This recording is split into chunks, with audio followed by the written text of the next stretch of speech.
Duckboat Dispatch, episode number 26. We are in week 11 of the NFL season. We'll have to talk about what's up, Sarah. It's game day, bitches. We're going to get to that, yes, but Drake May plays football today, ladies and gentlemen. Let's go. Drake May plays football against the poverty New York Jets. It's a good day. Don't jinx anything, you sicko. It's a good day. I'm going to be kicking down on the Jets all show long. So I'm going to try not to swear today. It's not going to work well. Josh, I say she lasts maybe 2.5 minutes before swearing. 2.5. I'll give you one once the tone setter starts. I'll say a minute and a half. Okay, like 90 seconds, 2.5 minutes into the tone setter, because I'm gonna come in, open the show as we always do. Boom, right there. That counts as not even 90 seconds, 60 seconds of the episode. Clock right there. We should do that every single show. We should, Josh. We have a time. Keep it on the time. When Sarah swears, not if, when. Let's start tracking how long it takes for her to swear into the show. I said it's game day, bitches. 30 seconds in. Once the tone setter officially starts and the show starts, I'll keep track of time. You should make like a compilation of like an edit. Maybe. Of me swearing. I could grab it all from one show if I needed to. We make a separate episode of Duckboat Dispatch, but it's only Sarah. Every single word is just a bleep sound. Just the alphabet with Sarah, and it's all just swears. Some of those would get difficult, but we'd figure it out. Believe it or not, I work with children. Just crazy, but yes, it is Patriots game day. Pats have won 7 games in a row.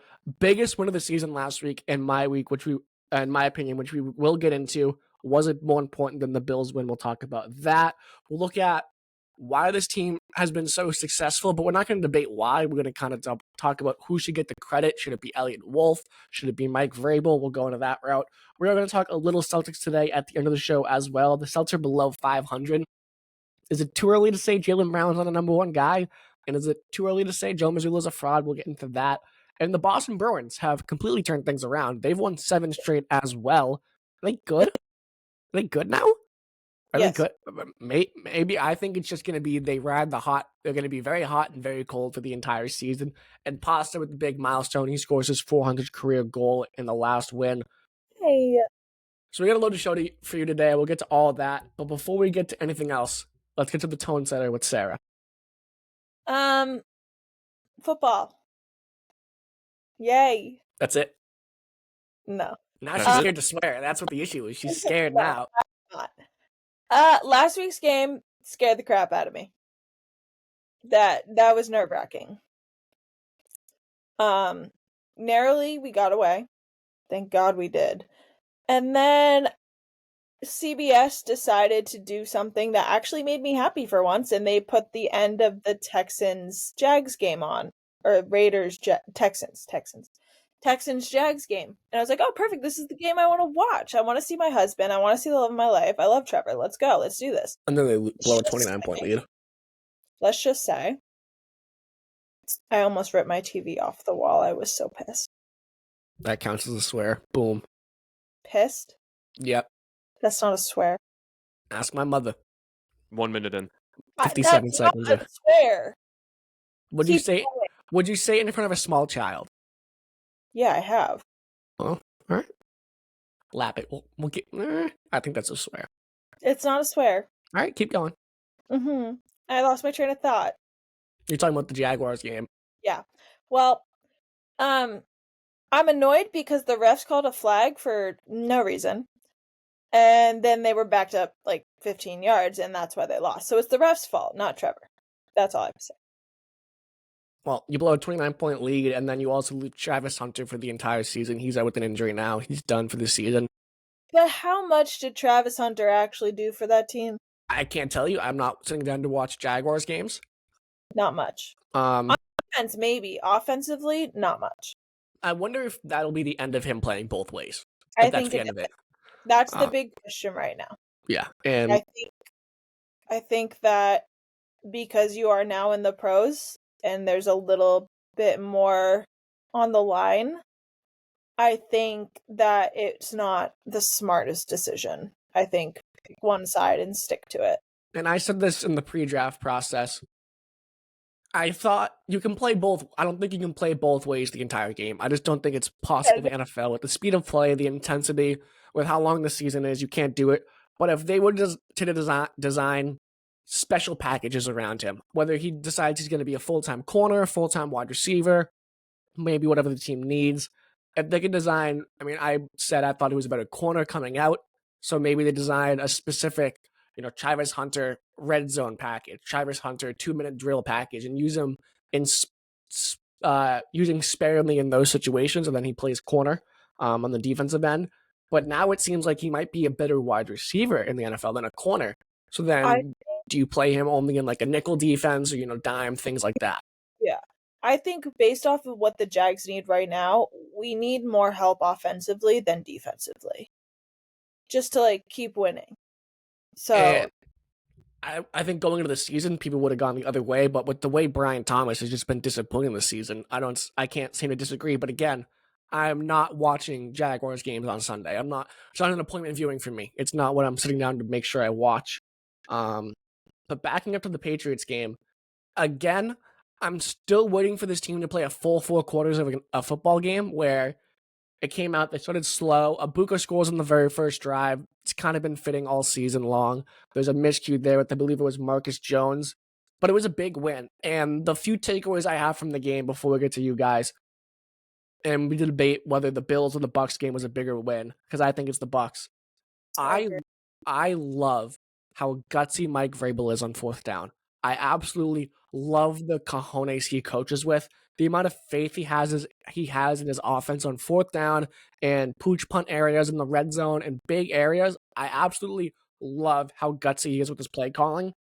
That's what I love about Dan Campbell and his whole mentality and the way he is out in Detroit with how aggressive he is on fourth down. Now, I think Vrabel in a playoff game when they're up would be a little bit more conservative with the play calling, but in a moment where they don't want to fall behind to the Bucks, a high-powered offense that might be tough to come back from, he goes for it on fourth down, they convert, and they're also extremely efficient on fourth down. I think they're 11 for 13 on fourth down when they go for it, so they're really good at it, and I love how aggressive he coaches on fourth downs. The only other big takeaway I had from that game was the Stephon Diggs, they double up at half. They get the touchdown at the end of the half, and they come out and they score.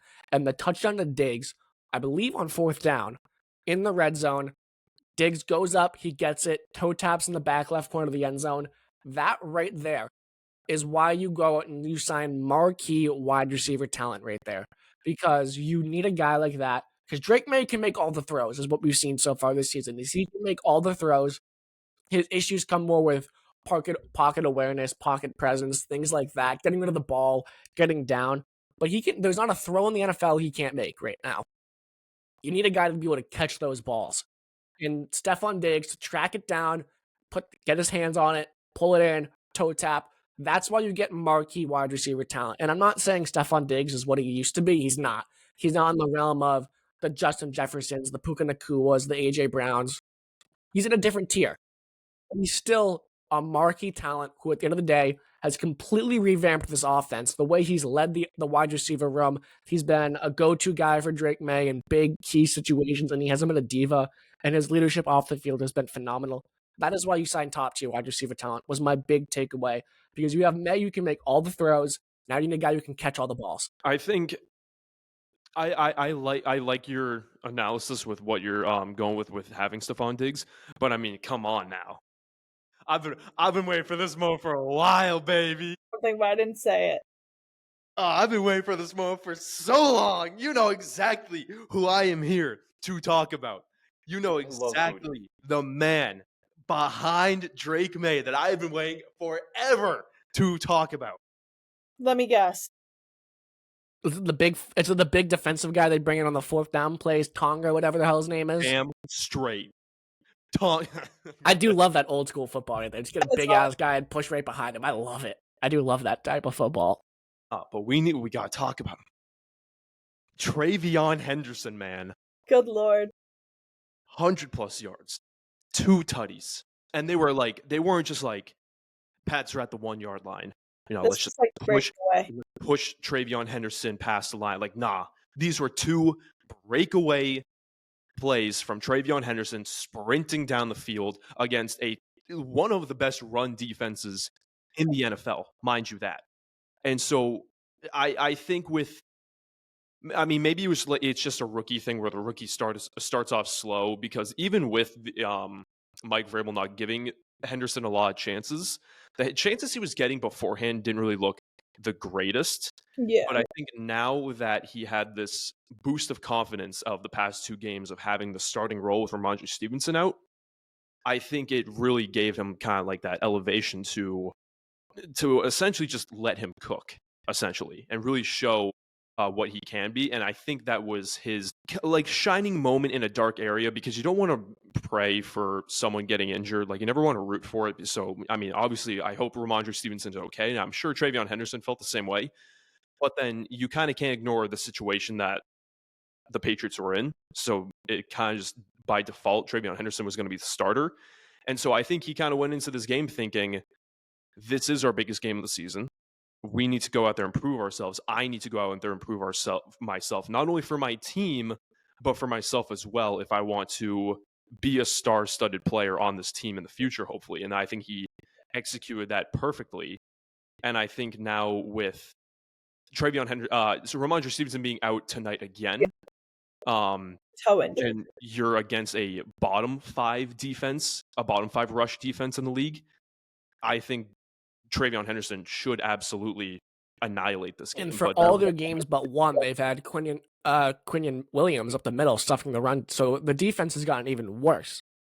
Yeah, but it's a really good sign. So that, I mean, coming into this season, most Patriots fans would kind of agree that the wide receiver room was the most questionable thing about this team. But I think once we actually started the season, we were kind of taking things back and saying the running game is actually not that great. And I think now that Henderson just had this absolute bomb game against a tough ass team, I think it really gives you the opportunity to say, okay, well, now we have a variety to do on offense. Do we just let Drake May do Drake May things? Do we have Stephon Diggs, Kayshon Boutte, Demario Douglas go down the field? Or do we, maybe let Henderson take over for a bit? Let him kind of man the ship for a bit. So now this team has variety. And that's what I kind of like, is that it's not just this one guy on the roster that you're looking at or you're trying to stop. It's simply you have to stop everyone. And that's what I love about this team, is that now there's variety. It's not just a straight line. It's not just like, oh, we have to double team Stephon Diggs. Like, Yeah. oh, we have other weapons out there. It's not linear now. You have a variety. Exactly. And I'm not going to take credit for this, but Xander actually said this to me. I think it was last night or the night before. But we were talking about the same thing about Henderson and Stevenson and everything. And he was like, well, Stevenson would fumble all the time, blah, blah. I'm like, well, he hasn't fumbled since like week 6. And Henderson has fumbled, and it's part of the game. But he was saying that he agreed. He didn't think that Henderson had gotten a fair chance to really prove himself. And he was like, well, what if Vrabel knew his potential and was kind of keeping him on the back burner to have him come out at the end of the season in case someone got hurt? I think with the whole Ramondre fumbling thing, I think the Steelers game where he had multiple fumbles, especially the one at the 1 yard line, I think that really tainted his image. Yeah. And really poisoned it. And quite frankly, it did kind of hit me a little bit, because I am still on the train that Travion Henderson should be the starter of this team. But I do think it kind of taints his image a little bit of the constant fumbling, because if you do look at it, the stats of Ramondre Stevenson aren't great, but they're also not as bad as that Steelers game. So I'll give him that leeway, but also he hasn't produced enough for me to really be satisfied with the run game. Whereas I look at this game that Travion Henderson just had, and I'm like, F yes, let's go. Pull the trigger on him already. And now he's going to go up against the Jets with a boost of confidence coming off of last game. Like, hell yeah, give me Travion Henderson to have a touchdown. I mean, if they were playing on Sunday, Travion Henderson would be in my parlay for the Louis race. 100%. But because of our own rules, we're only doing people on Sunday. And so I can't honorary mention Travion Henderson is in my parlay if you want to throw out a 4-leg parlay today and join me in my money makers. I do like that, bring up Henderson, big game. I think the main reason he hasn't got into a lot of the games, as many snaps, is because of his pass blocking. But now that they're forced to play him, he's going to figure it out in live reps. But there is another rookie who had a big game on Sunday. Kyle Williams, in replacement of Kayshon Boutte, who was out. Big 70-plus yard touchdown as well. And that's something else I wanted to talk about, and I think it's a good segue into it, with Will Campbell, Henderson, Williams, all having big games, and even Jared Wilson contributing in a big way. You have Joshua Farmer as well, all rookies. This is looking to be a pretty good Patriots draft class. And there have been a few, even Andy Borregales, who was shaky at the start of the season, has been nails down the wire so far as of late. Don't even talk. Borregales? He made me so nervous at the beginning of the season. Yeah, and now you go out there, he's like, oh, he's going to drill this kick. He hit that game winner. And I don't have that confidence in him. Yeah, okay. Well, I don't think he's missed a kick since like week 4, if that. Okay, you just jinxed it. Just giving you the hypothetical stats. He's been nails on the wire so far. Who are you giving the credit for this draft class? And I know it's weird to have this debate in the middle of the season, but I think it is an interesting one to have because Elliot Wolf was speaking about the deadline, and he was talking about being upset that they don't do anything at the deadline. And as the GM, you would think that's his main. You wouldn't think it's Mike Vrabel on the phone making the calls to get a trade. It would be Henderson, or to get it would be Wolf. But at the draft, most of us assumed Mike Vrabel was the one making the draft picks. So now I'm curious, who do you guys give the credit to? Is it Elliot Wolf and he is listed as the GM? Or is it the Mike Vrabel, the guy who's come in and changed everything completely and probably has his hands in the draft process as well, if I had to imagine? I am giving it to Vrabel simply because let's take a look at this year versus last year. Last year with Mayo and Wolf, and then this year with Vrabel and Wolf. The only thing you change in the front office, look aspect is you swap Mayo for Vrabel. And I'm assuming last year Wolf had majority of. I want to say maybe it was a 50-50 between Mayo and Wolf last year. And let's just look at last year's draft. You would say that Wolf had more say in the draft last year with Mayo than he did or Wolf had more say with Mayo in the draft, where it's okay, he's probably making the final decision, where now it's maybe Vrabel has it this time. No, I'm 100% agreeing with you on that. Look at the abysmal draft that was last year. The only good pick from last year's draft was Drake May, but let's be honest, there was zero thought into that pick. There was zero thought. It was just take Jaden Daniels or Drake May, whichever one was left. But this year, you had the 4th pick, and then you obviously have the 2nd through 7th rounds. And so with that 4th pick, you actually had a decision to be made. There was a decision to be made. Were you going to take the offensive line with Will Campbell, or were you going to maybe go a different direction? Maybe go with Genty, maybe go with Ted McMillan, other guys, Mason Graham. There was a decision to be made there. And I think with the better decisions that have been made from this draft class compared to last draft class, and the only thing that had changed was you swapped Mayo for Vrabel, I'm giving it to Vrabel. Sarah? I'm going Vrabel. Yes, I agree with you guys that Elliot Wolf probably had more of a say in the drafting, the draft picks and all that when Mayo was here. And maybe even he had a say when Vrabel was here.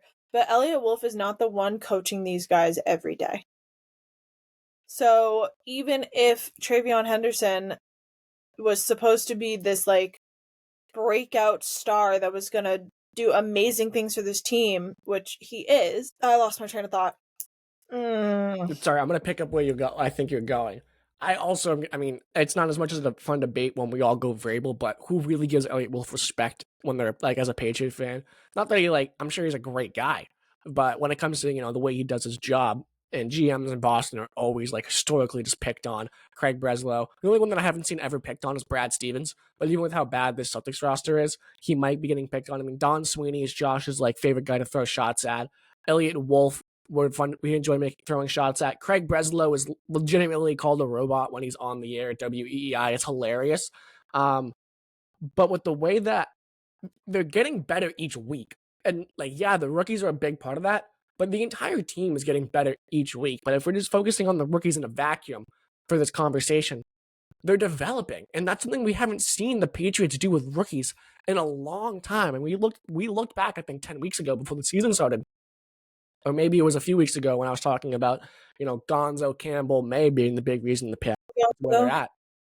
They haven't been drafting, but they also haven't been developing because we've seen guys leave. Like, I know Tyquan Thornton is kind of one of the examples. He goes to Kansas City, and he's actually a solid deep threat on a team that needed a wide receiver when Worthy was down, when Rashi Rice was down.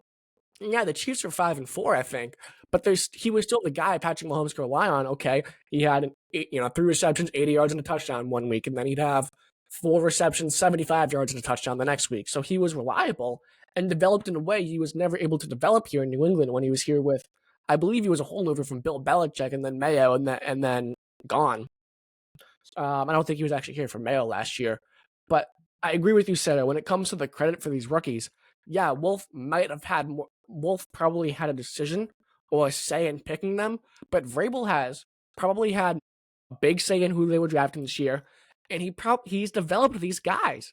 They are key pieces on a team that very well could be Super Bowl bound, and that's something we'll talk about next week during the bye week. But real quick, before we look at tonight's game, the Pats are 5-0 on the road. Their 2 biggest wins, inarguably this season, Sunday Night Football against the Bills and last week against the Bucs, both road games. Which game was bigger and more important for this Patriots team? The Bucs team, the Bucs game, I think. Agreed. With multiple factors in that case. First of all, the biggest factor is are the Patriots too soft, are a fraudulent team because of their very easy schedule? Was the Bills game just a coincidence and they just happened to upset the Bills because the Bills were on an off game? I think with coming into this game, now that you beat the Bucs on the road, I think it really does solidify and shuts up a lot of people with saying that this team is a fraudulent team, because you came in and you beat one of the best teams in the NFC and solidifying yourself, shutting up the haters, without Keyshawn Boutte and Ramondre Stevenson. And so a lot of people might say, oh, well, the Bucs were injured. We were also missing Keyshawn Boutte, arguably the wide receiver one of this team, depending on the game. And then you also had your running back one out with Ramondre Stevenson. And so, yeah, you can say Bucky Irving and Mike Evans weren't there. You had Emeka Egbuka. He got a touchdown. You had Baker Mayfield. He's putting up MVP stats. Why couldn't you do better? Because we're essentially in the same boat as them. We have the same amount of injuries as they do, and we still managed to win. Yeah, I think this game is important just simply because you shut up all the fraudulent talk. But then it's also, like you kind of said, Tom, it shows the development of so many guys. With that Bills game, it was a lot of it just was kind of Drake May kind of just going off that game. But with this game, it was everyone. Everyone was involved. The wide receivers, running backs, the defense. Drake May was up there. And to kind of pivot off with what you were saying with the development of these young guys, Tom, if we're talking an on-the-field perspective, I think Drake May has a lot of impact on the development of these young guys, because now that Drake May has kind of found his skill level, his place on the Patriots or in the NFL in general, I think he can kind of shift his mindset to, instead of trying to be a leader and trying to be a good quarterback, now that he kind of has established that with this game, he can kind of go into a game saying, I got to make this team better. I have to elevate these guys to a whole new level. And I think that is what he did this game. I think he got everyone involved. Drake May himself didn't even have his best game, but the rest of the crew had an amazing game. And so I think with those two factors, shutting up all the fraudulent talk and then developing the young guys, I think it means a whole lot more than what just the Bills game was. The Bills game established Drake May, but I think the Bucs game established the Patriots. I agree. So I know I said earlier I thought the Bucs game was the most important, but I'm going to play devil's advocate here for the sake of the argument. Well, yes, the Bucs game legitimized this Patriots team.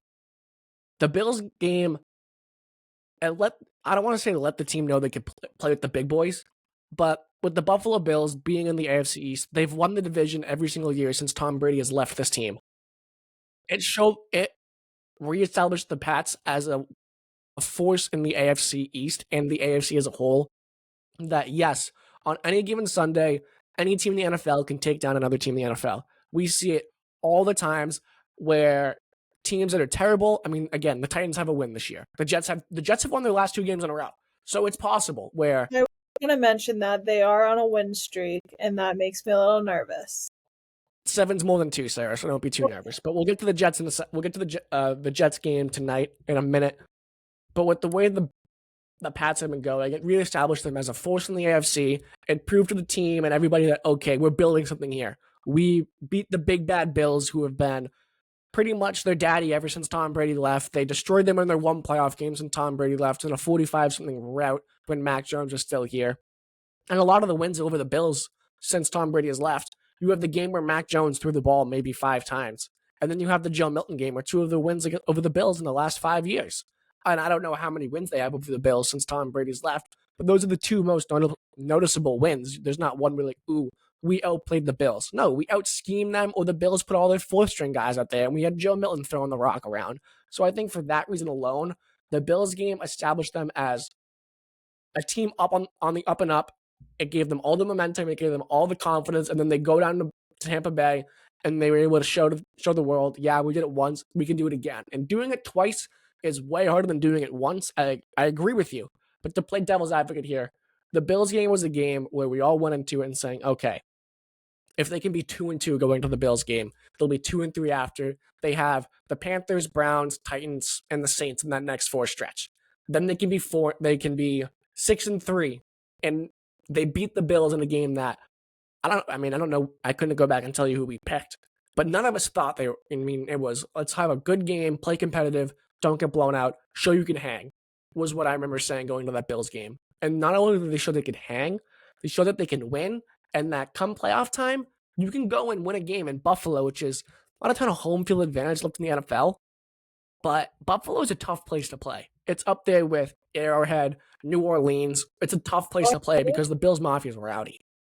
I think the next time the Patriots see the Bills, they will be in their new stadium. I don't know when the Bills' new stadium is going to be built, but I know they play them I know they get them in Gillette at the end of the season. They already built it. I don't know if they're moving next year or not. I think they were moving mid-season. Either way, still Buffalo will be a tough place to play, and it might get harder. I think personally, the Bucs game, I agree with what Josh said. It solidified us as a team. I wouldn't say that we're back and that we're a dynasty, because we're not. We're not a dynasty yet. We don't have the Super Bowl wins or playoff wins to prove it. Have the Patriots had a dynasty before? Yes, 100%.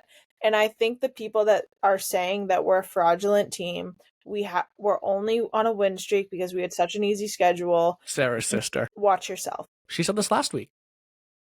Watch yourself. And he said it last week on the pod. Okay? Watch yourself. My sister, don't mess with her. Okay? I'm just saying that's what she said. Okay. I put a name to I put a name and face to who was saying it. And then I wasn't just talking about her. Hundreds of people are saying that we're only winning because we have such an easy schedule. So I agree with Josh. I think that showed that we aren't a fraudulent team. We're a team that is building back to something great. And you know what? I think all the people that are saying negative things about us and saying that, oh, we're a fraud, blah, blah, blah, we're just getting lucky, they're scared of us. They're scared and they're pissed that the Patriots have bounced back sooner than they had hoped for. But you know what? That was a long 5 years. And it's crazy to think 5 years, because some teams rebuild for the Jets have been rebuilding for have been rebuilding for half a century at this point, which is crazy to think about how quick it happened for the Patriots. I'm not saying that this is it. This is our dynasty team. I think we have found our coach and we have found our quarterback, which are the 2 most important things. And our running back. I was just gonna say that for you. Who said that? Who said that? You have the biggest pieces. You have your QB, you have your coach, you have a young shutdown corner, and you have a young I don't want to say shutdown, but a very promising left tackle. And those are arguably the most important things you need on a football team. I'm not going to say that the dynasty is back, but we're taking the right steps. We're moving in the right direction. You have, But if we win the Super Bowl this year, like Dave Portnoy said we would, I mean, it is the fact that, I mean, I had them when they're at 7 wins already. They're 8-2. they're 8-2. 8-2. I had And them you- only winning. I only had them winning 7 games the entire season. So that No, not you only have they already surpassed what I thought they were going to do. Right. Well, No, you guess what, Sarah? You're going to be wrong too, because they're going to be well north of 10 wins this season. So we're all going to be wrong. But I'm the one that had freaking hope in. Hold on. No, you didn't, Tom. You had them going 9-8. I had them 9-8. Why do I keep saying they're going 7? 9-8. I Whatever. had them going 7-10. You had them going, okay. I have them doing. I had them going 11. Yeah, And guess what? They're still going to be north of 11, Sarah. They're going to end up being a 13-win team. that's They're going to win fine. 13, 14 games this season. They have 2 tough games left, in my opinion. They have the Ravens at the end of the season, and they have the Bills at the end of the season. And depending on how the Bengals look after the bye week, maybe Joe Burrow's back. I don't know if he'll be back. But the Bengals defense sucks. I think he is. So they have 2.5 tough games left. Let me check. They very well could end up being, 13-4? Could be with their record. They could be. You know what? I'd be, if I'm wrong, and if I get and they win more than 11 games, fine. I don't care. Nope. All three would be very happy if they exceeded. Yeah. I mean, they've already exceeded the win total of the past 2 years combined. Or they've tied it. They haven't exceeded it. They got one more win. They exceed it. But speaking of one more win, Pats play tonight on Thursday Night Football against the New York Football Jets at Gillette. I have this being a blowout win. Don't play with your food. Just go out there, blow the brakes off the Jets. I want to see Josh Dobbs in there tonight at some point in time. That's how bad I want this game to go for the New York Jets. But there is a little bit of a learning experience you can get from this game. And that is playing in a little bit of bad weather and playing in the cold. We haven't seen Drake May play in a ton of bad weather. And he didn't look great at sort of that Tampa Bay Bucks game when it was raining. So, get used to the cold. They've been practicing in the cold all week. They refused to practice inside when Vrabel asked if they wanted to, which is just so gritty. Love to hear that. Figure out how to play in the cold. There's a little bit of light precipitation. I do have, source at Gillette Stadium tonight who has texted me, said light precipitation, very windy. It'd be interesting to see how Drake May plays in this game, but very light precipitation and again, very windy. So we'll see how Drake May plays in those conditions. He doesn't play in those conditions a lot, and he hasn't played in those conditions a lot. He's a country boy hick. He's used to warm weather and it not pouring rain. And this is New England. If he's going to be here for 15 years, he's going to play games in the rain, the cold, the wind, the snow, the sleet, the freezing cold temperatures. So he needs the freezing rain, the hail. He'll play in everything but lightning because he don't play in lightning. So Yeah.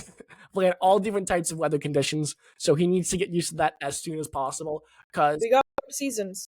huh? We have 4 seasons. We have 4 seasons. We pretty much have a very long fall. We have a very long winter and a very long summer at this point, essentially. But we get every type of weather up here in New England.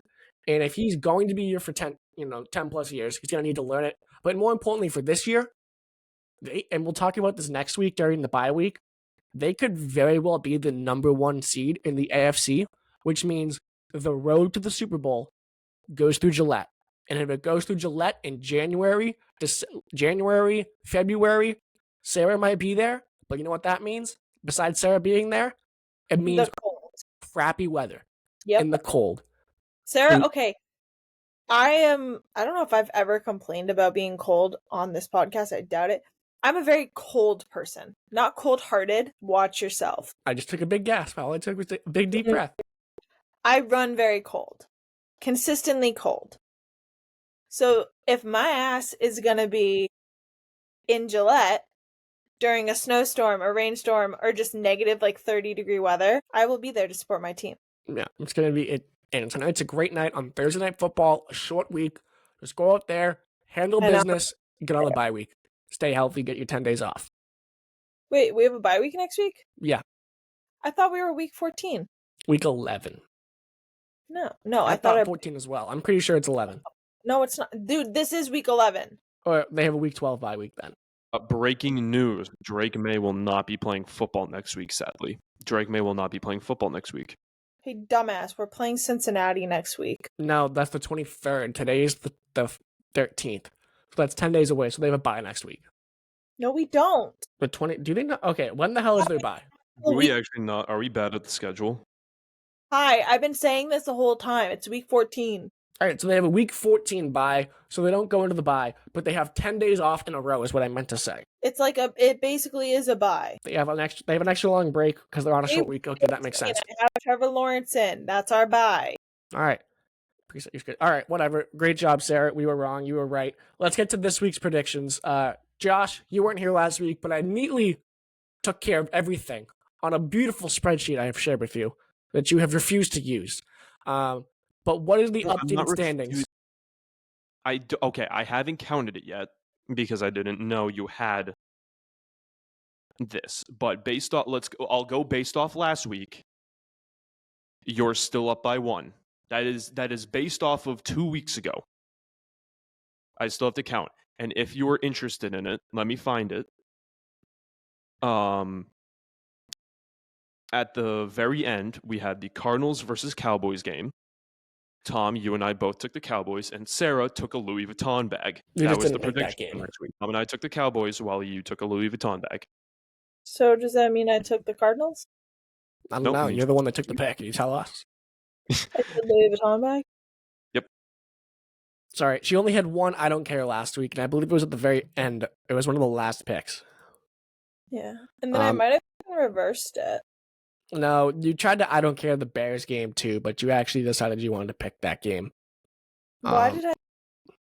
I don't know. But the only game you said I don't care to was Saints-Panthers, which is respectable. But tonight, Thursday Night Football, we all have the New England Patriots. Or Josh and I have the Patriots. Sarah doesn't pick. So, Josh, what is the first game on Sunday?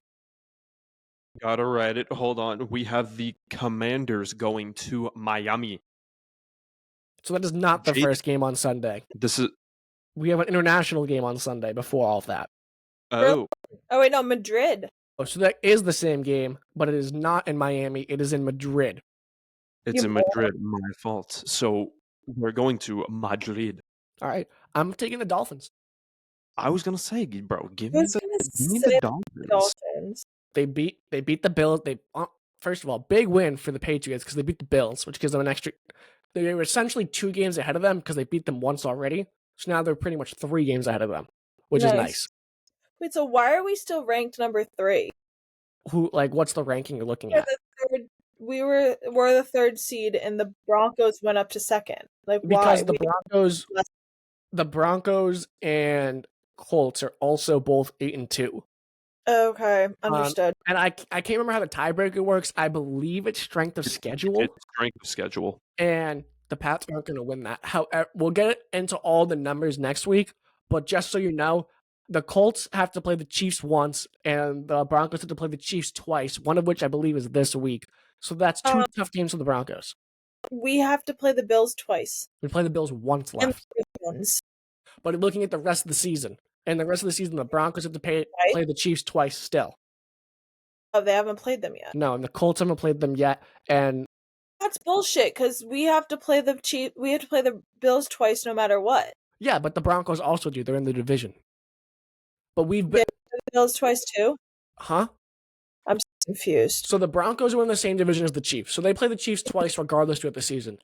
However, we have to play the Bills twice. But we've already played them once and beaten the Bills once. So no matter what, we're 1-1 against the Bills. However, the Broncos haven't played the Chiefs, so they could realistically go 0-2 and they're 2 of their toughest games, while the Pats went 1-1, so they gain a game in that sense.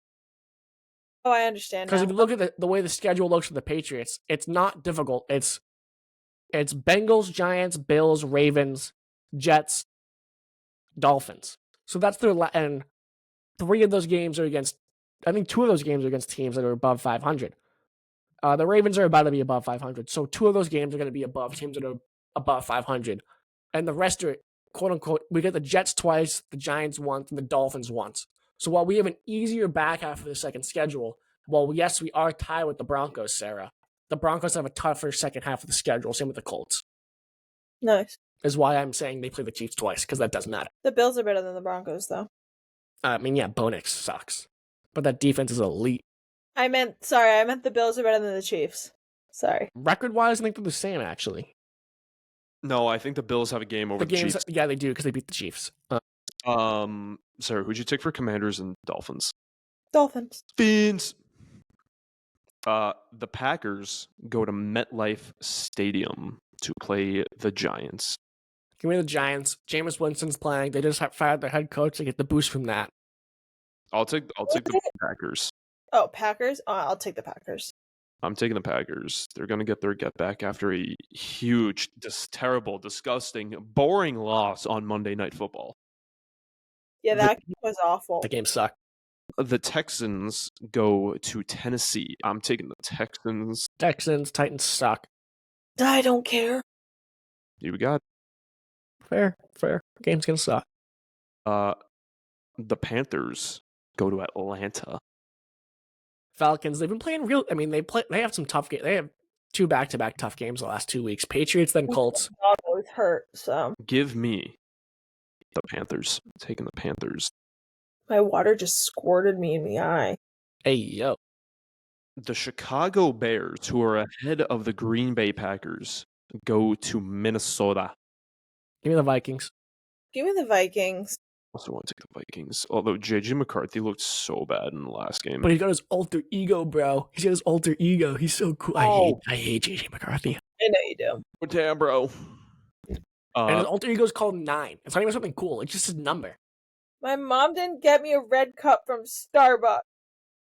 Oh, well, here's your game of the week anyway. Chargers at Jags. Chargers. Feed me Lad McConkey. So I wish we had someone to write this down. Can we get an intern? Yes. You know what's Can we hire- crazy? I was talking to Chuck from Curry, who we've had on the pod a few times, of 38 and counting. He uses the freshmen as his production assistants, bro. No, he doesn't. Yes, No, he he does. doesn't. That's so funny. Tell him, he's like, yeah, some of the freshmen want to help out, so they're my production assistants. I was crying laughing when he told me. He goes, what's so funny? Oh I my go, dude, you have literally cheap free labor. And he's like, but they want to help out. And I go, yeah, but it's still like, he didn't get it. I was crying laughing. Shout out to them. They've been doing great work over there.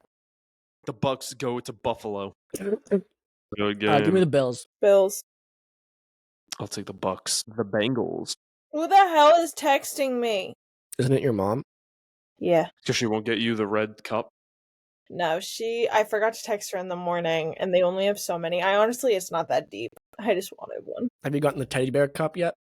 I'm not spending $30 on a cup.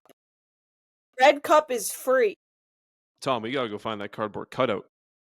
Which one? The one at EEI. I have no clue. Cardboard cutout What? of Sabrina. Oh, yeah. There's in the building, because there's multiple radio stations at the building. I'm not where kind of they on the floor above us. There's like a big conference room, and in there they have like a bunch of cardboard cutout, like life-size cardboard cutouts of like Sabrina Carpenter, like Jason Tatum, Jaylen Brown, like Roman Anthony. Trevor Lawrence? No. Dang it. The Bengals go to Pittsburgh. Give me the Bengals. Aaron Rodgers sucks. Also, he has allegedly. So, Aaron Rodgers is a weird guy. We all can agree. Have you seen the story about him and like his wife? Yes. It's His mystery wife. so he has like a mystery wife. Married. None But of no the one players knows have who met her. his family hasn't even met her. Well, he's not close to his family. I didn't know that. I think he's like estranged from his family. He's not close with his family at all. Because I remember when he was dating, I think it was Olivia Munn when he was dating. Now this all could be wrong, but I believe I think if I'm thinking the right, or maybe it was Danica Patrick he was dating at a point in time. But it was somebody who was dating, and he was like, yeah, like I get why he's estranged from his family. Like he's not close to his family. He has a very like close inner circle, and his family's not in his inner circle. But yeah, would be crazy. He would be the type of guy to like make up a fake wife, though. Yeah. Yo, guys, she's from another school. I swear. Haven't you haven't met her? She goes to a different school. Sure that you two have done that before. No, never Right. gone to a different school. No. But yeah, I'll take the Bengals. Steelers suck. Go Joe Flacco. Ancestor Bowl. Yeah, for real, Uncle Bowl. Old people. The 49ers, lots of rivalry games this week. Shout out the rivalry jerseys that we'll be wearing tonight. There's a Northwester coming. The Niners go to Arizona. So it's pretty much which former Pats QB are you going to take? Mac Jones or Jacoby Brissett? That's why I took the Cardinals. Jacoby Brissett, please. You didn't pick the I got it. Yeah. Oh, yeah, that's why you picked that game 2 weeks ago. I was thinking about last week. I was like, there's a reason why I picked that game. Yeah, give me the Niners. Give me Brissett. Fuck Mac Island, baby. Guys, I lasted a whole 47 minutes before I dropped an F-bomb. Are you proud of me? No, we actually heard one at 35. You said shit. No, I said an F-bomb. You said, oh, F-bomb. Yeah. Get your fucking ears right. And we went we a go minute 2 in 1 without minute. Woo! There we go. But yeah, give me Mac Island. The Seahawks go to Los Angeles. Give me the Seahawks. Give me the Rams, bro. Oh, I was thinking Chargers. Never mind. I was going to say, you're going against Lad McConkey? God, no. That's what I was confused about. Because you said LA, so I thought Chargers. I'll take the Seahawks. The Chiefs go to Denver. Chiefs. Denver. I'll take Chiefs. Chiefs Wait. currently not in the playoffs. The season ended today. Thank God. They're going to make it. They're going to make it. They're going to make it. Very well could play the Pats in the first round. The Ravens go to Cleveland. Ravens, Lamar's back. Is he, though? Like, You're no, going like to- he's you're back, telling me like you're he's going to- healthy, and he's playing. Well, I know that he's healthy and he's playing, but I'm saying, like, is he so, like... You're going to tell me you're going to take the Browns? No. All right. She just wants to give me a hard time today, Josh. The Lions go to Philadelphia. Give me the Lions. Yeah, Lions. Eagles play calling sucks. The Eagles just... You hate Nick Sirianni. He's actually calling the plays now because their OC's been that bad. Whatever. AJ Brown will be a Patriot come this offseason. Yay. I have no sources. I'm just saying that because I think he I wants know. out. That's... Whenever I say something, I don't have a source either. I just pull it out of my ass. All right. Is that the last game, Josh? Monday Night Football. Only one Monday Night Football game, Tom. Thank God. Cowboys go to Las Vegas. Yeah, give me the Cowboys. The Raiders suck. And Sarah's missing. She's mudded and turned her camera off. Sarah's on the phone. 1 second. Okay. Well, those are our picks for the week. And yes, I did actually write down for the 49ers and Cardinals game. For Sarah, I said Jacoby Brissett, fuck Mac Jones. All right, fair enough. All right, those are our picks for the week. Let's get to sightseeing. I wanted you to write. Thank you. I want to go shopping. There we go. I gotta add that to the liner right there. Just add that to the open. But sightseeing this week, we look around the NFL. We look at all the games. We decide which games we want to stop and see and which games we do not want to stop and see. Josh, why don't you go first? I'm stopping. I'm taking my car and I'm whipping down to Los Angeles. Not to see my boy Lad McConkey, though. Unfortunately not. It's to see the Seahawks and the Rams game. I think the two best teams in the NFC right now. Well. I was like, oh. No, the two best teams in the NFC right now going at it. I think the Rams are actually placed higher on the power rankings, but the Seahawks are higher in the division. And so I think this is going to be an absolute shootout with Sam Darnold and JSN versus Matt Stafford and Puka Nacua. That name. It's just so fun to say. I think it's going to be a shootout between those two duos. And I said it earlier, I think the Seahawks are going to come out and establish themselves as the best team in the NFC. I think the Seahawks have been like a sneaky team. They are. They had I a think very, sorry to cut been. you off, but they had a very, from like the Legion of Boom to now, they had a very quiet rebuild. Like very quiet. Like they were never the worst team in the league, but they quietly rebuilt that roster. They hung out right in the middle, and then they just like, they got their way back up. Yeah, like, very they quiet. Were up, but then they pulled themselves back up. Yeah. We have to stop I real like their quick. head coach too. Yeah. Good off. I can't think of the hell of his name right now. It's escaping me. Me either. But Josh, what were you gonna say? We have to stop real quick. Happy birthday, Kyle Williams. Yeah, shout out Kyler Williams, his birthday. Happy birthday. Happy Go birthday. get another hoodie tonight. All right, continue. Who wants to go next? Sarah, where are you gonna stop and see? Oh, let's take one quick guess where Sarah's gonna go. Trevor. I go see Trevor. All right, and I will be stopping to watch what I think is the best quarterback matchup this week. Even though the two best teams, I would agree right now, playing this week, record-wise, of course, Rams, Seahawks. However, Sam Darnold forever will have that stink of his New York Jets career on him. Yeah. I'm taking the Bucks versus the Bills as the best game of the week this week. Both teams coming off losses last week need the wins. Baker, Josh Allen, always a fun matchup. Two very exciting quarterbacks.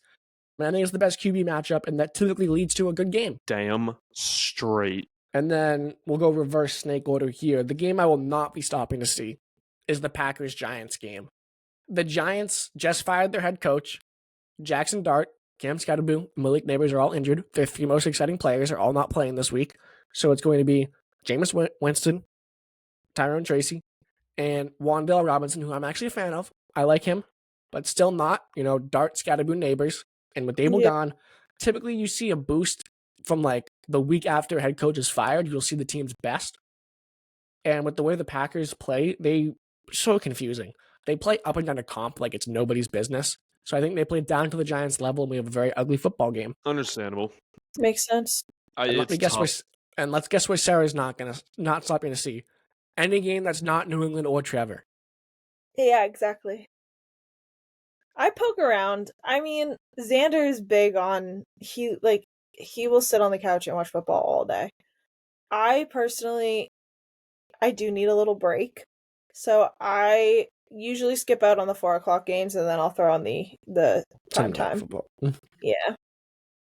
I will say, you kind of get that feeling that like once the 1:00 slate is over, I'm like tired of watching football straight for like 3 hours. So I'm like, all right, I need a detox from all this football. Yeah. Nap time. I'm rewatching Stranger Things, so like we'll watch an episode or two of that, or I'll like go do like the errands I need to do. And then the last 2 Sundays, it's been pack the car and go back to the island because I've been home. But she's going back to Mac Island because she's never left. No, never, ever, ever will go there unless you're referring to my dog. No, Mac Jones. I got Mac to bark at the TV if Mac Jones shows his face. He's going to legitimately get a starting NFL job next year. I mean, I think he might be Mac Jones. I think he's going to be a starter next year. You can get him. What, 5-6 years? Well, again, how many years did it take him? I don't know. How many years did you say? When did he get drafted? 2020? She said 5 or 6. Is that close to 6 or 7 years? Yo, Tom, what's the 6-7? I hate you guys. Tom, what's the Celtics record right now? 6-7. Okay, what are you, 14? 6-7. I kid you not. When Tom and I are working together, all it is like he won't even say it's just the way that Ted Johnson talks with his hands. He's always doing the motion, Josh. If you watch him talk, it cracks me up. It's whether someone is doing it, whether someone's saying it, or whether it's Ted Johnson doing the motion. Tom will just be in the corner, just going like 6-7. Just you and I in the control room. Well, yeah. I mean, like, what else are you gonna do? But like, I'll look at Tom and be like, dude, stop. Do your job. Stop. It's so catchy, though. No, it's not. It's infuriating. I do find it annoying simply because if we look at humor history, all the other funny numbers in humor history actually have a meaning, while 6-7 is just 6-7. We can't. 10 years ago, we were all saying 21 like it was nobody's business. It was 9 plus 10 equals 21. You stupid. That was the joke. This is just the thing behind it. It's the way that you say it, just like the cadence of 6-7, like 6-7. Like it just you sound stupid. It's the way you say 7 just makes me happy. No, it's stupid. Anyway, I'm not stopping in Denver. Fair enough. Bo Nix sucks. It's Chiefs versus Broncos, and I personally think the Broncos are fraudulent because the Broncos have also had a fairly easy schedule, I think. And if you actually look at those games, they're only winning those games by like 1 possession, whereas the Patriots are actually blowing out teams. The Broncos are only winning by like 1 possession. And then, like, again, who wants to see a mediocre Chiefs team right now? Not me. So I'll go to Los Angeles, and I'm driving straight through Denver. You're Fair. gonna I go don't think the Broncos are fun to watch. Wait, Even they though they have did have the game of the year against the Giants. Wait, is it their bye this week? The I don't even Colts know. are on a bye this week. The Colts. Who else? I have no clue. I can remember the Colts at the top of my head. Tyler Warren has a bye this week.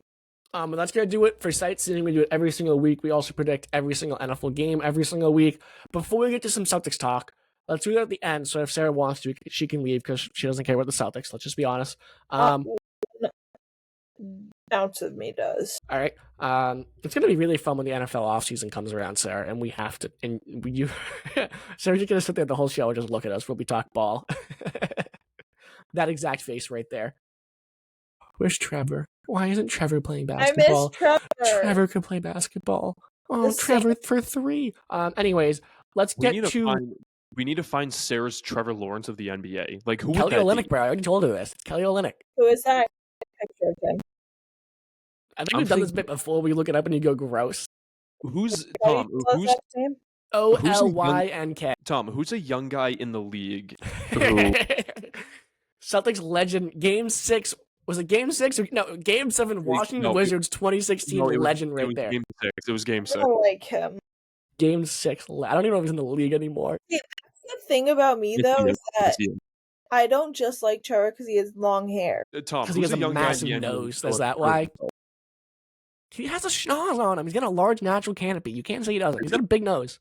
Is it that neck? And he was picking that thing like he was digging for gold in that thing on Monday Night Football, and the cameras caught him. Be careful with what you say because I will light you up right here, right?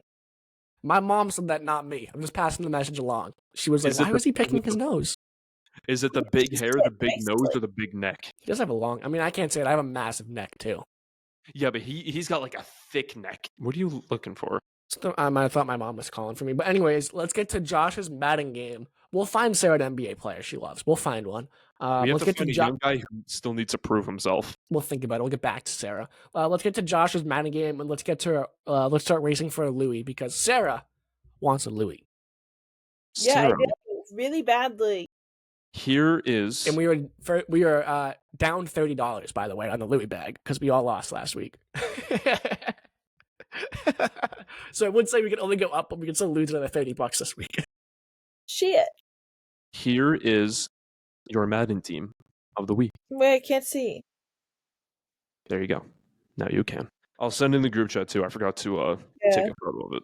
So kind of mid wide receivers, tight end, but good QB and running back. So you got to think of a team that has a better running back than a QB. And a somewhat okay tight end. Yeah. Is this the Packers? That's what I was thinking. Jordan Love, 85. I can see that. Romeo Dobbs, Jaden Reed, Luke Musgrave, and I don't think Matthew Golden. Kraft is their tight end, and he's hurt though. Tore his ACL, so he's done for the season. Yeah, so it's it's not him. Mm-hmm. So I was gonna say he'd be higher than a 70, I think. Yeah. Any come to your head? Not really. Teams that have I'm cool with just taking the shot in the dark with the Packers. Sometimes it just comes to you. When it comes to you, you're right. It's the Green Bay Packers. Nope, never mind. Who do you have? I take it back. So we're going to rock with the Packers. Sure, why not? Don't care. Is that your final answer? We should start counting how many times Sarah says, I don't care during an episode 2. I don't care and swears. Yeah. Time the swears like it's a national anthem, and we'll count the swears. We'll count the I don't cares per the episode. The over under of I don't cares is like 10.5, while the over under for how long it takes Sarah to swear. Well, you're guaranteed to get at least one I don't care during the predictions, and at least one during sightseeing. So that's 2 right there. Anytime we bring up any sport besides football, that's an I don't care. Don't care. Not one. And then maybe just 7 miscellaneous ones as well. I like hockey. Don't care about anything that's not football. All right, but we're going to go with the Packers, Josh. Is it the Packers? That is your final answer? Yeah, that's your final answer. This is the Packers. The New Orleans Saints. I'm kidding. I was going to say there's no way. It's the Packers. Yeah, that's right. Love it when we just snipe it off the rip. Makes me happy. It makes me feel like I know ball. Makes me feel accomplished in life. Mm-hmm. Slash Josh's little Madden game because Sarah and I don't play Madden just to test our ball knowledge, get us up to date on some of these rosters. But anyways, let's get to my favorite segment because we get to get degenerate, we get to gamble. See, everybody smiles when we talk about this segment because Sarah thinks of a Louis. I get to gamble, and Josh is just along for the ride. Josh's money makers. Yep. So we went 0 for 3 last week. Josh, we all missed by 1, which is just a heartbreaker. Which is really a heartbreaker. Mine was so fucking safe. It should have hit. Yeah, Sarah's only paid up $35 and it missed. CMC didn't score for her. Justin Jefferson did not score for Josh, and then I believe it was one Dale Robinson did not score for me. If I'm being correct, if I remember correctly. So we're down $30 right now on our race to a Louis bag, which we have called $5,000. Just tax. Maybe Sarah wants it in a different color or whatnot. So we're just calling it a baseline $5,000. So Sarah, let's start with you this week. Who are your 3 players? Or do you want to go last? I'll go first. Sarah will go first. Sarah, if you take any of my players, I'm going to be so pissed. Sarah, who... You said I need to be more ballsy. So here we go. T. Higgins. I am going to take Drake May. No, I'm not. I take that back. Drake May plays Thursday Night Football. Shut up. I take that back. Superstition. Sorry. T. Higgins. I'm going to go Travis Etienne. I need one more. Devontae Smith. All right. I will tally that up and see how much $10 you pay out for that bag. Josh, who are you taking this week? So I'm going even more ballsy because, these are the money makers. I'm going to have the highest payout every week. That's the goal of this segment for me. Okay, I don't know if I'm going to have a high payout. You'll have a higher payout than last week, I guarantee you.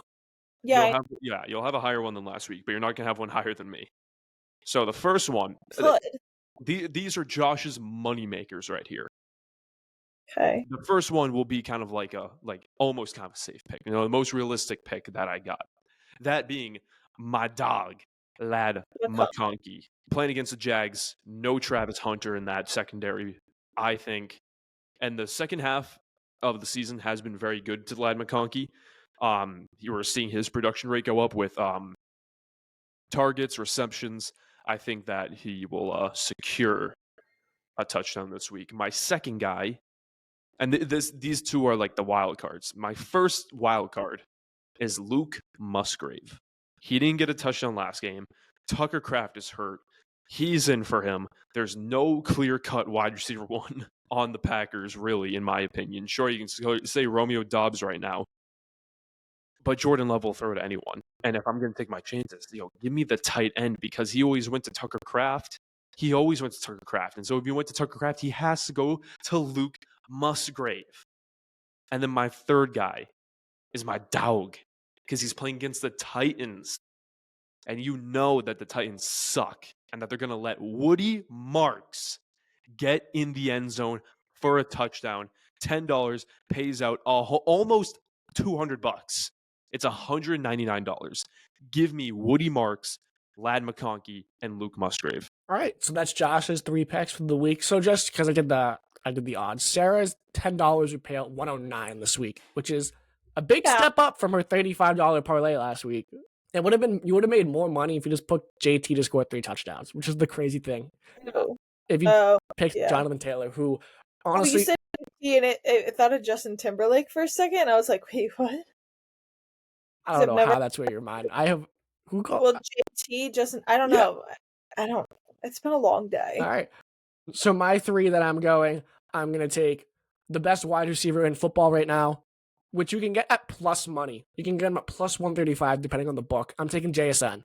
Seahawks, Rams. It's going to be a shootout. He's the go-to wide receiver for the Seattle Seahawks. I'm also going to take Drake London, who has been extremely hot these past 2 weeks. He's been going up and grabbing a ton of balls. He's upset. They're going to throw him a lot this week. And then I'm going to take the guy who's playing the worst defense in the NFL, DK Metcalf.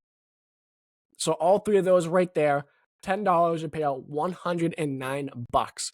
So if we all hit this week, we're going to be $400 and some closer to Sarah's Louis bag than we were last week, which is the ultimate goal of this.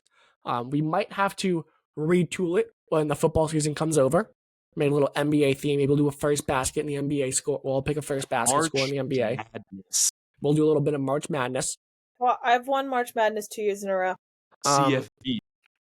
Yeah, so we'll find a way when the NFL season ends to keep this going because I think it's a fun idea because I like to gamble, Sarah wants a Louis bag, and Josh likes to think he can gamble better than me. So it'll be a fun way to make sure all of that stays together. I think I can. I can. No, you can't. Okay. Download a real sportsbook, buddy, and talk to me. Buddy, anytime you and I have placed money, I always end up making more than you. We both lost $10 last week, the way I see it. I lost $10 too. We all lost $10 last week. But that's Race to a Louis. What's up? I don't gamble. Listen, I don't need adrenaline rush. But that's Race to a Louis. Josh's Madden game. We'll get into some Celtics talk. Do you want to stick around, Sarah, or do you want to head out and go eat dinner? I'm going to go home. Aren't you already home? No, I am home, but I have to go get Xander from work. So I'm going to go do that. All right, so Sarah's going to jump out. Sarah, we appreciate it. We'll talk to you next week. I'll get to the clips in the group chat. And we'll get into some Celtics talk. Okay, bye. Have fun. Bye. You didn't say bye to me. Oh, I thought that was it. Goodbye, Sarah. Bye. Bye. All right, so Josh. All right, what's their schedule? I mean, what's their record? 6-7. They are 6-7. They're a game below 500, and they are bad. They are just they're bad. They're bad. They keep losing games they should be winning. They should have won that Philly game. They should have won the first Philly game. They should have beat the Knicks. I mean, you have a schedule lost the Rockets and that one when they got blown out by Ime or Doka and the Rockets. But they're bad. They are objectively a bad team this year, Josh, this is closer to what I thought they were going to be than what you thought. I thought they would still be a little bit better, but right now, if the season ended, they wouldn't be in the play-in. They wouldn't even be in the play-in, I believe. Maybe with the win they got last night over the Grizzlies, maybe they would be. I'm not sure how that changes the standings, but they're bad. And I am starting to lose faith in Joe Mazzulla a little bit. And I know we've had this debate about how good of a coach he actually is. I still think he's a good NBA coach. Don't get it wrong. But he's not coaching the roster the way I thought they would be. They're just chucking threes. And yes, some of it's on Jaylen Brown, some of it's on Mazzulla. But I think more of the blame realistically should be on guys like Derek White, Peyton Pritchard, just not playing to the level that they were last year. And stepping up in a way that we needed them to when we lose guys like Drew Holiday, Kristaps Porzingis, Al Horford, Luke Kennard are all gone via, free agent signings, trades, and then Tatum's out with an Achilles. So who knows if he'll be back this season or if he should come back this season, which we'll get into. But I'm losing faith in Joe because we all said going into the season that this team with Jaylen Brown at the helm, being the number one guy, should play fast. And that is just not how the Celtics are playing. They are the second slowest team in the NBA. The only team slower based on pace of play in the NBA are the Los Angeles Clippers. And that team is pretty much a retirement home. Kawhi, They also just lost Bradley Beal for the season. They did? Yeah. They're a retirement home. They're old. So the fact that the Celtics are only playing faster than them is a problem. But they should be playing faster. And they should not shoot as many threes if they're not going to play faster. They need to slow the ball down then because they shoot way too many threes and don't make them. But if Joe Mazzulla wants to stay to this philosophy of just huck them, what they should do then, in my personal opinion, try it out. They should be the fastest pace of play team in the NBA. 7 seconds or less offense. Find an open three, you huck it. Find a 2-on-1, attack it immediately, and get out back on defense. It should be full court press, half court trap, double team the ball, trap them in the corners, force turnovers, run in transition. They should be the fastest pace of play team in the NBA, Josh. Should they not? That's what I want them to play as right now. With the way the roster's constructed, they have to play small ball anyways. May as well go all the way in. It's what you want, but when you're talking, I mean, small ball could potentially be one, but then, if you play quick, fast-paced basketball, you also have to think about the other guys on the court. You have fast guys, Peyton Pritchard, Derek White, and Jaylen Brown, but look at the front court. The front court is a turtle. It's a tortoise, and so one small mistake from the front court or the back court, I mean, and then boom, you have a free cherry pick breakaway fast break off of some big power forward or center who's actually mobile, and then you just have Luka Garza running after them, who, quite frankly, is a turtle. Yeah, but they could still run they could go 10 deep, 11 deep, and they could run full court press the entire game because they have. They could, and they could still be small ball because the tallest guy on the team is Luka Garza. The only problem with that is how tired are the guys going to get? And then that's why you can play 11, 12 deep. And how many fouls are they going to commit? Because you have to remember, foul it every single game. I mean, not legitimately, but go get 5 fouls every single game. But you're not gonna have the depth to do that. You don't have enough depth to replace the guys if you do end up getting fouled out. If they do end up getting too tired, I'm not saying that the fast. Too tired should not be an excuse. They are professional athletes. Too tired should not be an excuse. Well, it's a factor. I'm not saying it's a good excuse. I'm saying it's a factor that. But if they're gonna run 12 deep, like 11, 10, 12, because let's count them out, Josh. Jaylen Brown, Peyton Pritchard, Derek White, Anthony Simons, Sam Hauser, Jordan Walsh, Josh Minute, Xavier. I mean, who am I missing? Minot. Did I say Jordan Walsh? Yes. Baylor Shireman. That's 9 guys right there that you can run without even saying a single big man. Then you have Boucher, Garza, Tillman, Keita. I mean, they have the roster to. This is what the roster. I don't want to say was built for, but this is the best play style they can play with the way the roster is, because they're not going to ever out rebound a team unless, by the force of God, somebody has a good night rebounding the ball, or they get a lot of long rebounds, or Derek White has a game where he gets like 11 rebounds. They're not going to out rebound a team, so you may as well force the pace of play, which can be in your favor with the size of your roster and the depth of your roster. You can alter the play, but I also do think the bigger factor is just the main guys underperforming, that being Derek White and Peyton Pritchard. What that kind of tells me, and this is why I'm definitely more in favor of a Jason Tatum return, is that with Jaylen Brown, I'm not too worried. I think Jaylen Brown has done a good job of stepping up, taking that number 1 option. But with Derek White and Peyton Pritchard, I'm starting to lose hope and faith that they can step up to be a real second and third option, especially with Derek White being a starter in that sense.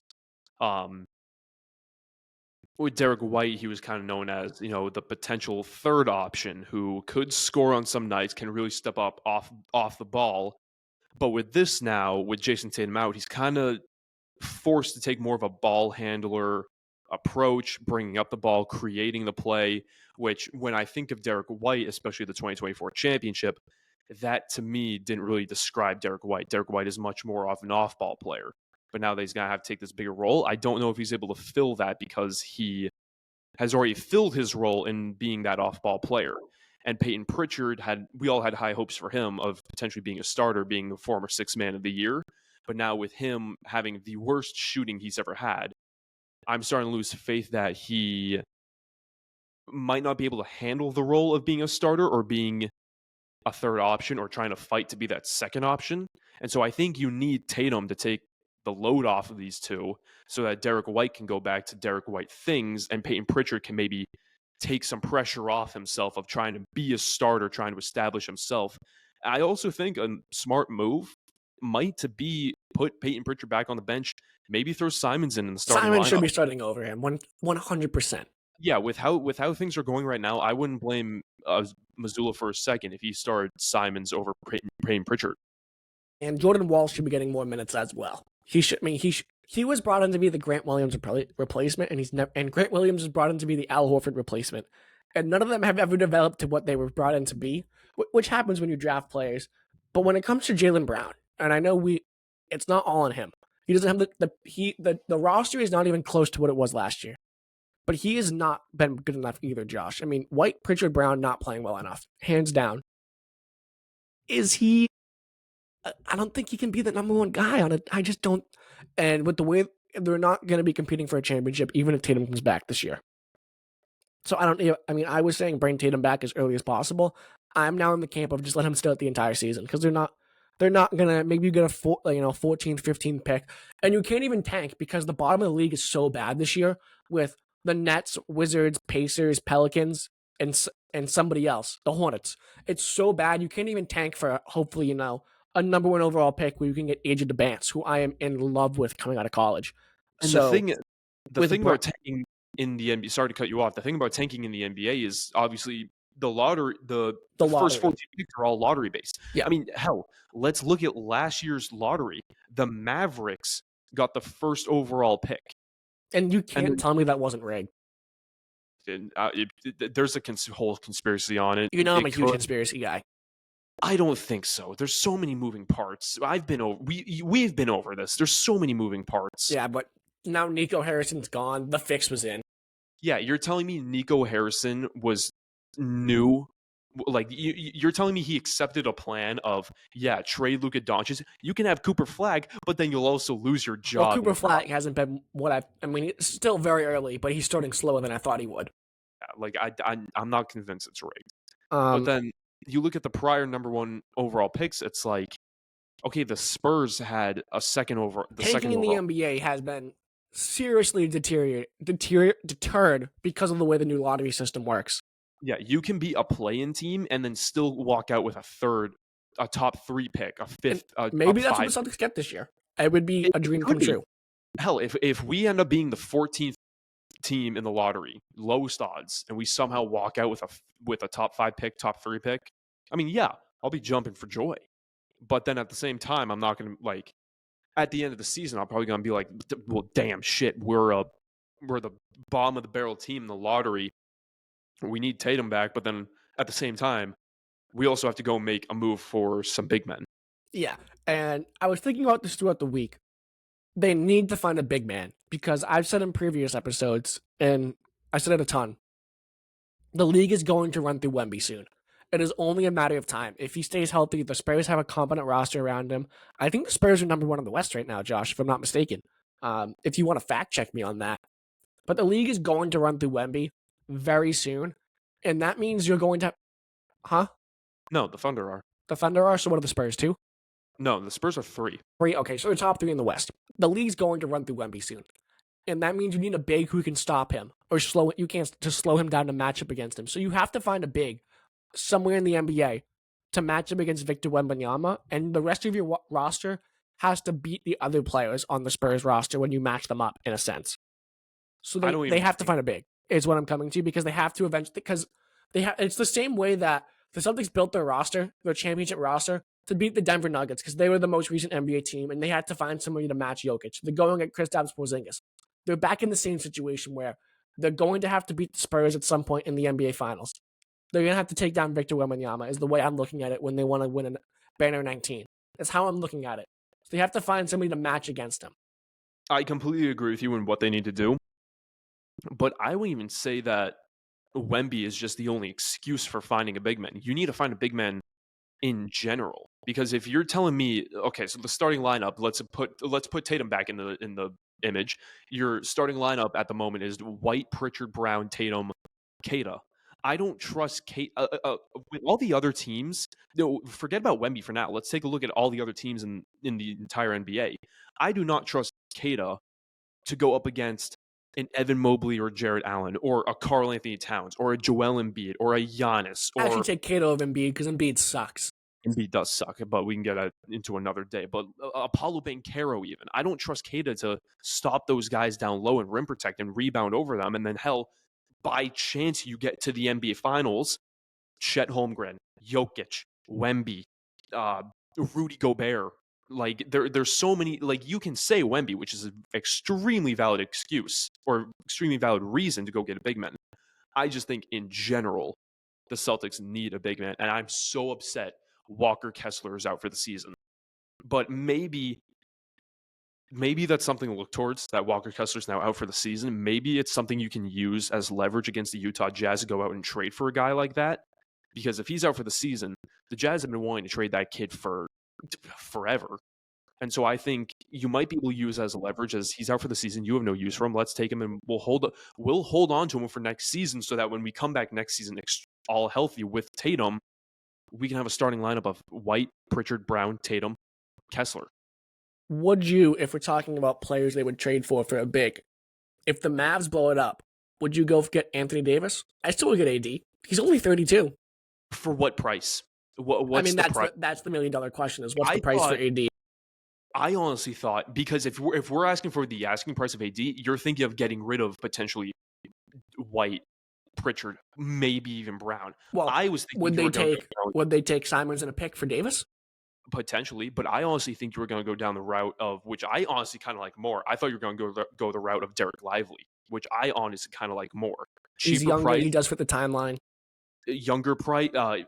cheaper price, younger talent, and is a perfect guide of what we need, a guy who can rim protect, get rebounds on a night-to-night basis. I honestly think that might be a better fit than going out for Anthony Davis, in my opinion. Now he signed. So Davis has signed an extension through 2028. 3-year, $186 million. So I'm curious how that would work with the cap and try to stay under the cap because you have Tatum on a max contract, you have Brown on a max contract.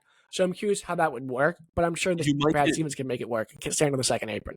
You might get 1 year, kind of just like the championship. You might get 1 or 2 years with the Anthony Davis roster. Yeah, say you take AD for 2 years. Trade for him this year, you get him until through 28. So you get him this season and next season. You get him next season and the year after. After that, you'll have to make some kind of sacrifice, whether that is to. But by then, AD is going to be in the twilight of his career, anyways. Potentially, he's going to be out of his prime of his career. So I would consider if the Mavs are blowing it up, give him a call. Again, a guy that the Celtics organization has loved since he came into the league is Anthony Davis. I wouldn't be shocked if they make a move. I would be okay because then you have a reason to bring back Tatum this season. Then you have, let's say it's Simon's in your first round draft pick or something along those lines for Anthony Davis. Let's just say hypothetically if that's what you do. Then you can go Derek White, Jaylen Brown, Sam Hauser, Tatum, Davis. And then you can have, because I think Pritchard's just proving he needs, unless he figures it out and he's just having a shooting slump, he needs to come off the bench. He's the sixth man. And then your rotation can be Pritchard, Minute, Walsh, Kata. That can be your 9 right there. I think I'm going to play devil's advocate a little bit because this is very similar to Kristaps Porzingis, but you had a guy to back up Porzingis. AD is very injury prone. What do you do if he goes down? You pray. And they did the same thing with Porzingis and it worked. But they had Horford to back him up, which was a competent backup center. Well, then maybe you move for. Then maybe after that, that's when you move a Kata or someone or maybe a Shireman or Hauser. I mean, if you move Hauser and slide Shireman into that role, like I said they should be doing, because I think Shireman can play that role. Not that I don't like Sam Hauser. Shireman's just a cheaper option. So if you go and bring in a $56 million player per year and get rid of, I think Hauser's on a $20 million contract per year, you save yourself. I mean, that cuts down the contract. That cuts down the price. I mean, you only add $30 million to your roster, if that makes sense. Hauser's trade stock would probably also be higher, so I wouldn't blame them for going out to try and trade Hauser. But then, yeah, that is my question. You trade for a guy who's injury prone. What do you do if he goes down? That was a question with Porzingis. Well, the answer was just throw in Horford. We know Horford works, so that'll be nice. If we go out and get Anthony Davis, what do we do if he goes down? We just go back to what it was with no Anthony Davis and run Kata in the playoffs. I don't trust that again. So it might be worth it to just go out and get a cheaper guy like a Derek Lively, which I'm a really big fan of. But I do think the Celtics need to make a big time, not a big time move, but I do think they need to make a move. They need to make some kind of trade because I don't think you can hope for the best with the NBA draft. Because again, you're too good to get a good draft pick, but you're not good enough to compete for a championship. So you're kind of stuck in this gray area. So I think your best option is to make a trade before the deadline if you want to bring Tatum back. But then if you're not, your offseason needs to be filled with some kind of trade so that you can come in next season all guns blazing. Let's go. Yeah, and there are definitely bigs out there they can make the move for. A guy I like is on the Hornets. I don't think they would move him because they just drafted him. But Ryan Kalkbrenner, I think that's how you say it. Don't clip that. Really efficient scorer. But even then, Kata's the top 4 player in defensive rating so far this season. So maybe you can trust Kata. Is the guy you just mentioned, is he the kid from Creighton? Kalkbrenner? Yeah, is he the kid from Creighton? Let me look that up real quick. He is the kid from Creighton. Yeah. This is the kid I wanted them to draft. I wanted them to draft this kid on draft night, but they instead traded the pick to the Orlando Magic and took Shireman, which Shireman's nice and all. I don't think it was the right move because it was Shireman was 2 years ago. He was drafted this year. Oh, I'm sorry. Hugo Gonzalez, my bad. Yeah. They drafted Hugo Gonzalez, a guy I forgot about, and they want to run an aggressive style of basketball, a very fast-paced style of basketball. But they have options. I don't want them to stay the same when it comes to their play style. And there's still plenty of time to the deadline. But if Tatum's going to come back with the way the East is looking, maybe you go out and get an AD if the Mavs sell, and then okay, we commit to bringing Tatum back this season and kind of going back in for a championship, and then you see what happens in the playoffs. But there definitely are needs in this roster. I find it unlikely that the Mavs would just trade away Anthony Davis. I don't know, but anything's possible. I mean, blow it up. Kyrie and AD are older. They don't fit in Cooper Flag's timeline. Blow it up. Build around Flag. Let him develop as much as he can. Get as many shots as he needs to develop. They might be able to. Another guy, if I just want to throw his name out there, you mentioned the team earlier. You didn't mention the guy, Zubac from the Clippers. Yeah, I like him. I think Zubac would. He's cheap, not cheap, but he's not all. He's not AD all-star level. Give up a bunch of first-round picks for him and your entire team. But I think he's a guy who is acquirable, a guy who's on a team that I don't quite frankly think is going anywhere. I think they do need to go in the direction of the rebuild, considering with what happened with Kawhi Leonard. And we also don't know the answer to that. Is he still playing? Yes. I'm not going to lie. I haven't watched a ton of basketball this season. I haven't. I'm up to date. He's playing, but there's no answer to that whole thing yet. But I like Zubac. I think Zubac can be a guy like that. Just a guy who can go out there and just get rebounds and defend. That's all I ask. All right. All I ask. And the only thing I want to say before we head out, Josh, is I want Brown to be more assertive at the end of game, getting the ball. I've seen it twice in big games. He's not been assertive enough to get the ball at the end of games. He's been, passing up. I don't want to say passing up, but he's been, I don't want to say allowing, but he's been deferring is the word I'm looking to other guys taking the last shot. He needs to have that killer instinct at the end of games, and we haven't seen it yet from Brown. If he wants to be the guy that he thinks he is in his head, he needs to chill with the turnovers because his turnover to assist ratio is horrendous, and he's got to be more assertive at the end of the games. He has to be. Tatum was the guy. If he wants to be Tatum, that's what he wants to be in his mind. In his mind, he thinks he's on Tatum's level, and realistically, he's not. But I still love him, but he's not, and there's not a knock against him. Tatum's Batman, he's Robin, and there's never two Batmans. That's the way it is. There's never two Batmans. There's a Batman and a Robin is the way it goes. That's the way it is. You can't have two alphas like that. There's a 1A and a 1B. Now, Robin, he's not Batman, but he's not a bum. I mean, okay, Robin is kind of a bum. I was going to say, I feel like there's a better comparison. There's always a Mario and a Luigi.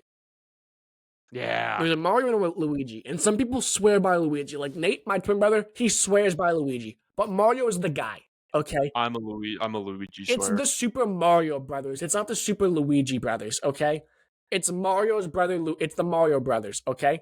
So Tatum thinks he's Mario, but he's Luigi. And if there's nothing wrong with being Luigi, some people love Luigi, okay? I love Luigi. Josh loves Luigi. I like Mario, okay? And Mario's the guy, okay? He's your franchise. He's the one you're building movies around. He's the one that all the games are built around. He's the one on the cover of all the video games and the movies. And Luigi's in the background. Has his own games. Huh? Luigi has his own games. Have you ever bought a Luigi Mansion game, Josh? Yes. Really? Yes. Okay, I have never bought a Luigi Mansion game, okay? I am not buying Luigi's afraid of ghosts. Okay, and Jaylen Brown would be afraid of a ghost. I just want to point that out. Like, that just fits his personality. And that's not a knock against Jaylen Brown. Dude, Jaylen Brown. But he's not the guy. He's Luigi. Hairline is a ghost. Yeah, his hairline. He's spray painting his hair. He's Luigi. He is. You think of duos like that. He's the Luigi. He is the Robin. He is the. I think Mario and Luigi is a better comparison than Batman and Robin. There's a word I want to use to describe Robin that starts with the P, but I'm not going to say it. I think Batman and Robin would more or less kind of be Jason Tatum and Derek White. Yeah. Like, Derek White loves Tatum, too. They love each other. And it makes me happy. Headband gang. They have a little bit of a bromance going on. They do. Yeah, he's just... And again, we're only 13 games into the season. It can still turn around and he can show me, okay, he has the capability of being, the guy. He can be the guy. But as of right now, he has shown me, yep, he's a number 2. And there's nothing wrong with being a number 2. There's, MJ and Scotty. They both have 6 rings. MJ is a billionaire. Scotty's not. But there's levels to this. If Tatum was here, the team would not be where they're at, in my personal opinion. but that's a conversation for a different day, Josh. I think that's where we should end it. 90 minutes into the pod. What's the record? 6-7. Let's see if they turn it around and get above 500. Make sure you subscribe. Duckboat Dispatch on YouTube. Like, comment, follow us on Instagram, follow us on TikTok. Be a friend, tell a friend. We'll be back next week. Hopefully the Pats win 8 straight, 9-2 heading into the 10 days off against the Cincinnati Bengals. I don't know why I thought they were going into a bye. Maybe they could very well be the number 1 seed by the time we talk next week, Josh, because the Colts are on a bye and the Broncos, I think, will lose. The Chiefs, they could be the 1 seed. We'll talk about what that means, the playoffs, and all that. And plus, we'll get to the Louis bag. We'll see if we make some money. But that's all I have for this week's episode, Josh. Anything you want to leave the people with? I'm good, man. All right. We'll be back next week for episode 27.